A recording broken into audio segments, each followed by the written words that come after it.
ఎప్పుడు కూడా ఇంత దారుణం జరగలేదు. మా చిన్న అమ్మాయి 2వ తరగతి సెకండ్ క్లాస్ చదువుతూ ఉంది.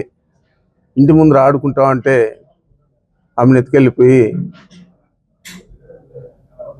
దారుణంగా సమ్మర్ స్టోరేజ్ ట్యాంకులు తేలే విధంగా చేయడం జరిగింది.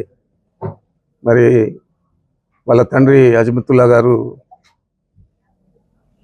దీని మీద చాలా బాధపడుతూ ఉన్నారు.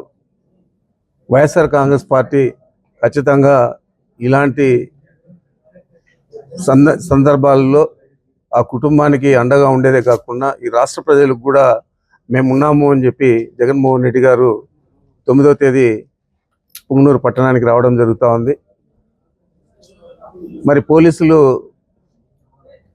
ఎప్పుడు లేని విధంగా జరిగిన ఇంత అన్యాయం జరిగితే వాళ్ళ కుటుంబానికి దాని మీద చర్యలు తీసుకోకుండా కాలయాపన చేస్తూ ఉన్నారు. సీసీ ఫుటేజీలు కూడా లేవంటూ ఉన్నారు వాళ్ళ తండ్రి గారు.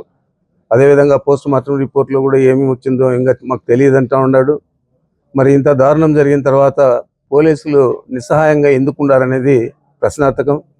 మరి ఏమీ జరగకపోయినా కానీ మదనపల్లిలో స్వయాన డీజీపీ గారిని, ఇంకొక అడిషనల్ డీజీ గారిని, సిఐడి అడిషనల్ డీజీ గారిని ఇద్దరిని కూడా చంద్రబాబు నాయుడు హెలికాప్టర్ ఇచ్చి పంపించాడు.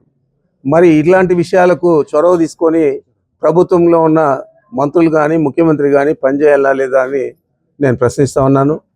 తప్పకుండా దీన్ని పెద్ద ఎత్తున మేము కార్యక్రమంగా తీసుకొని దీని మీద సరైన సంజాయిషి, సరైన దోషులను పట్టుకోకపోతే ఈ పోలీసులు వారి అసమర్థత మీద మేము తప్పకుండా తగిన విధంగా స్పందిస్తామని చెప్పి నేను మీ ద్వారా మనవి చేస్తూ ఉన్నాను. 9వ తేదీ నాడు మా నాయకుడు జగన్మోహన్ రెడ్డి గారు పుంగనూరు పట్టణానికి మన అజమతుల్లా గారి ఇంటికి వచ్చి వారిని పరామర్శించేదే కాకుండా దీని మీద రాష్ట్ర వ్యాప్తంగా కూడా వైఎస్ఆర్ కాంగ్రెస్ పార్టీ తీవ్రంగా స్పందిస్తుందని చెప్పి మీకు మనవి చేస్తూ ఉన్నా. వారు దాదాపు 10 గంటల సమయంలో మన పుంగనూరు పట్టణానికి బెంగళూరు నుంచి హెలికాప్టర్ ద్వారా రావడం జరుగుతుంది. వీళ్ళ ఇల్లు సందర్శించిన తర్వాత వీళ్ళతో కొంతసేపు మాట్లాడి మంచి చెడ్డలన్నీ కూడా కనుక్కొని ఆ తర్వాత తిరుపతి బయలుదేరి వెళ్ళి విజయవాడకి వెళ్తారు. మరి ఆయన కార్యక్రమం ఇది.